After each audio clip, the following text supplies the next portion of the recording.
Вы памятаеце гісторыі, якія прапагандысты распавядалі нам у 2020 годзе? Пра тое, што пратэстоўцы пагражаюць расправамі дэпутатам, пішуць абразы сем'ям сілавікоў, што сына Лукашэнкі хочуць выкрасці і пасадзіць у склеп.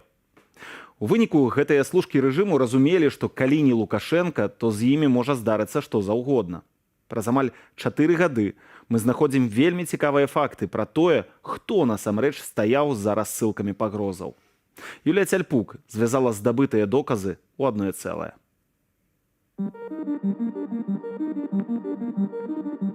Канец жніўня 2020 года. Беларусы яшчэ выходзяць на вуліцы патрабаваць праўдзівых вынікаў выбараў.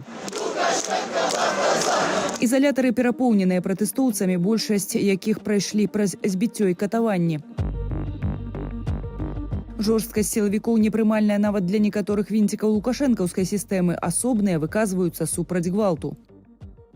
Спецслужбы Лукашенки, может, УАЦ, они проанализировали ситуацию, какая происходила в обществе и среди чиновничества в том числе. И они увидели угрозу, что чиновники могут перейти на сторону народа.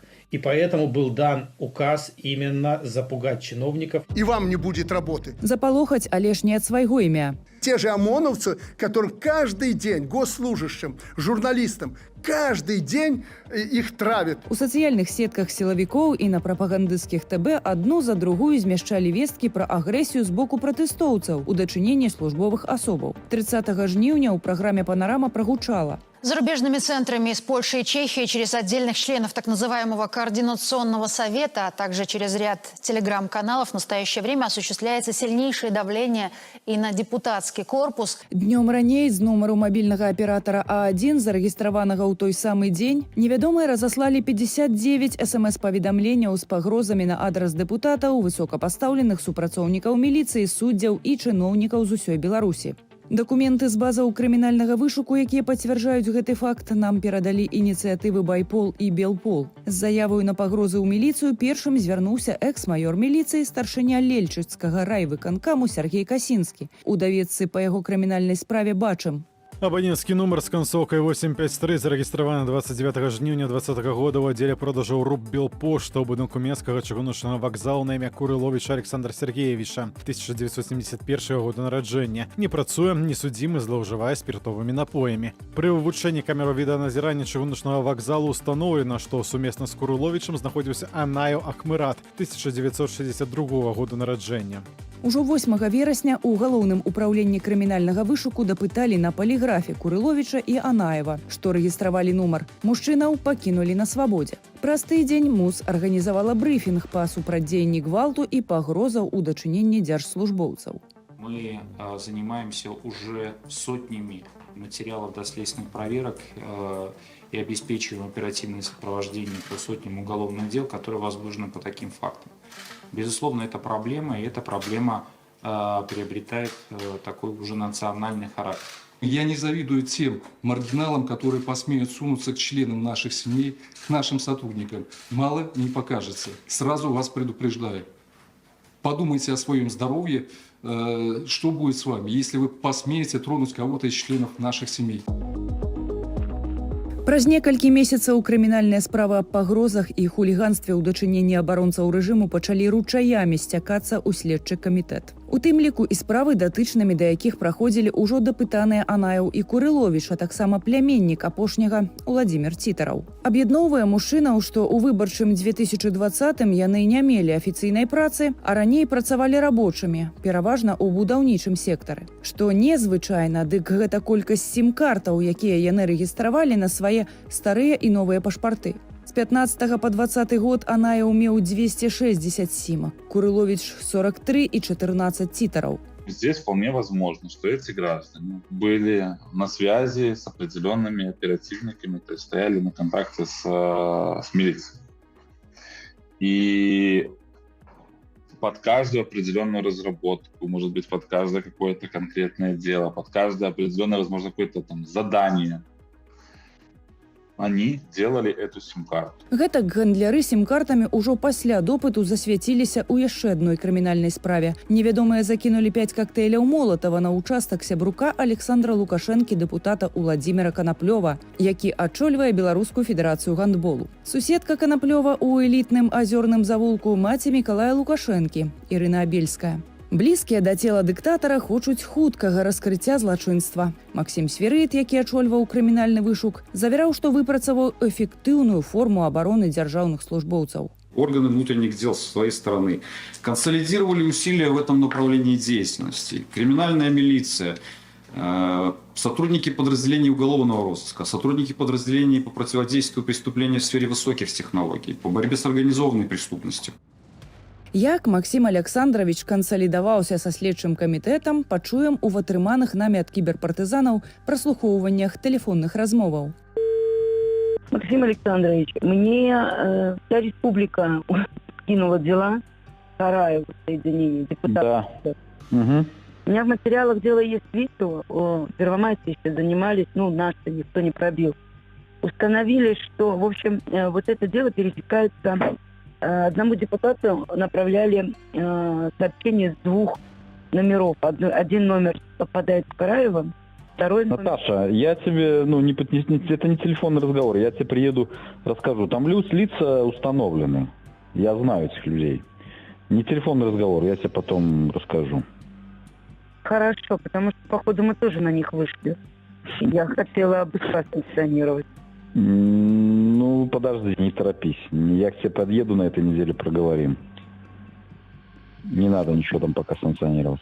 Чуем, што ў спісе ахвяраў пагрозаў быў тагачасны міністр унутраных справаў Юры Караеў і што следчым не ўдалося прабіць аднаго відэа. Але галоўнае, што кіраўнік крымінальнага вышуку ведае фігурантаў і стрымлівае следчыя дзеянні з прычыны, якую хоча пакінуць у таямніцы. Чарговая размова Свірыда і Ляўчонак, датаваная 3 сакавіка 2021 года. Максим Александрович, мне руки совсем выкручивают. Что случилось? Да, с нашим вот этим делом. Так быстрее его на суд направить, потому что... А как в отношении кого там суд не направить? Там нет фигурантов. Точно нет. А кто тебе, ты мне скажи, кто этот вопрос задает себе, чтобы не было понимания? Это дело стоит на контроле у Аземшина. У Аземшина? Да. Хорошо, я с Казакевичем переговорю, я думаю, что они на эту тему поговорят. Наталья Ляўчонак нагадала нумар справы, заведзенай паводле артыкулу 364 гвалт ці пагрозы гвалтам у дачыненні сілавікоў. Да яе далучылі яшчэ 9 справаў. 9 дел. Хорошо, я сегодня Казакевичу, сегодня-завтра договорю. То есть у Аземшина на контроле, да? Да, у Аземшина на контроле и на контроле у нас КПК. Вот КПК у нас Емельянюк, он постоянно это дело дергает. Все, хорошо, Наталья, Отменяли тут куча всего. Хорошо, я доложу, там будем регулировать этот вопрос. Потому что я бы с большим удовольствием направила бы в суд. Нет. Я готова. Не направим мы его в суд, не направим. Есть там определенные моменты, что вряд ли мы его в суд направим. Вы меня расстраиваете. Наталья, это в государственных интересах, это не... Не, если в государственных интересах, тогда согласна. Это не в чьих-то личных, это в государственных интересах. А так тогда да.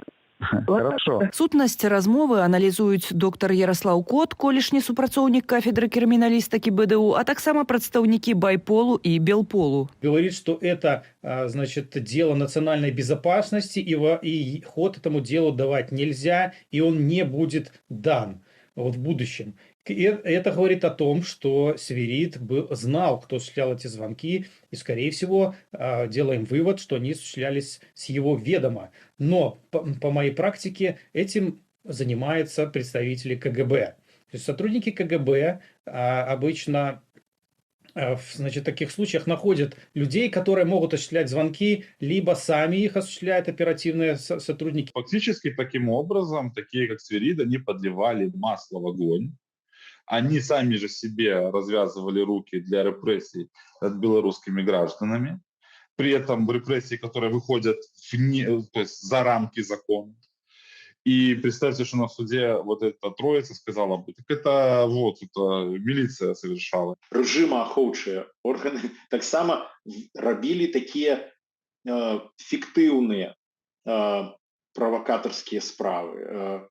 Яны просто рабілі справы, якіх нават не адбывалася, ці яны зрабілі гэта самі і потым садзілі некага. Гэта нармальная тэма, і з гэтым час ад часу дыктатарства заўсёды працуе, калі яны шукаюць нейкіх агрэсараў, нейкіх ворагаў і гэтак далей. Базы крымінальных справаў, здабытыя кіберпартызанамі і байполам, абрываюцца на сярэдзіне 2021 года. Таму мы не ведаем, ці гэтая канкрэтная справа дайшла да суда. Але ж Если бы дошло, это была бы громкая криминальная такая справа. Людей, скорее всего, бы признали политзаключенными, и эта бы информация транслировалась бы в белорусских СМИ независимых, ну и в том числе режимных СМИ. Но информация нигде не прошла. Адсюль меркаванне, што справы завалакіцілі. З дасяжнай нам часткі следства бачым, што іх шматкроць узнаўлялі і прыпынялі згодна з артыкуламі 250 і 246 крымінальна-працэсуальнага кодексу. Нездзяйснение подозреванными або обвинуваченными того прадугледжанага крымінальным законам дзеяння, якое высоўвалася ў падазрэнні або абвінавачанні. Не установленыя асобы, якія падлягаюць прыцягненню ў якасці абвінавачанага. Мы дазваніліся да адказнай за вынікі следства Натальи Ляўчонак. Здравствуйте. Здравствуйте. Наталья Геннадьевна? Да. Калі дайшло да канкрэтных пытанняў, Наталья Геннадьевна разгубілася. Вы со Свиридом замяли дело. Он звонил вам и просил не передавать дело в суд. У меня такое впечатление, что вы вообще не туда попали. Извините. Наталья Геннадьевна Левчонок, я попала правильно. Я слышала все ваши разговоры с Максимом Свиридом, когда вы ждали его в гости, и он сначала не приехал, и уговаривал вас не передавать дело в суд, потому что и фигуранты там были неправильные, и он их знает, и это не телефонный разговор, и это дело государственной безопасности, и вы в итоге не передали дело в суд.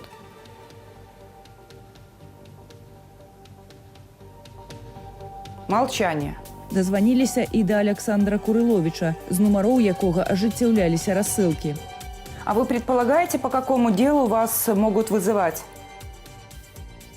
Ну, вроде уже мне казалось, что это уже разобрались эти, а тут вдруг отсюда не возьмешься. Мне кажется, что я вроде уже не при делах, мне же уже сказали, что вроде бы все в порядке. Ну, всех нашли, этих всех текстов, ну, которые там были в этом деле причастны и все остальное. Практыка падзення рэжымаў, падобных на беларускі, паказвае, што тысячы незаконна заведзеных справаў давядзецца перагледзець і абаронцам рэжыму пераасэнсаваць свае злачынныя дзеянні. Юлія Цяльпук, Белсат.